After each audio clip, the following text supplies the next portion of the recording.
We have noticed significant growth on streaming websites, which took the lead in traffic distribution. Another surprise that March has brought was a 23% growth in the games niche.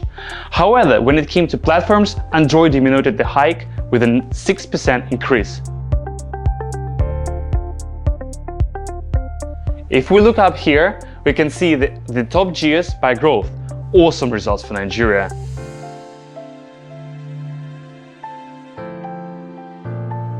And here we can see the top verticals by percentage growth.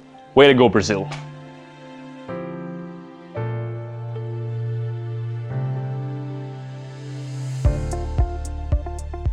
The main growth on push for the month of March was mostly due to the specific traffic types. For example, MP3 grew by 8%, while converters by 6%.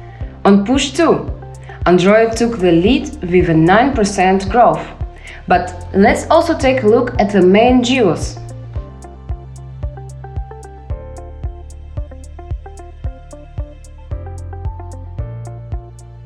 Mexico is becoming more and more interesting, don't you think so?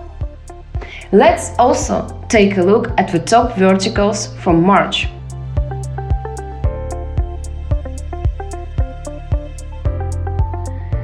Softwares look pretty tempting now, don't they?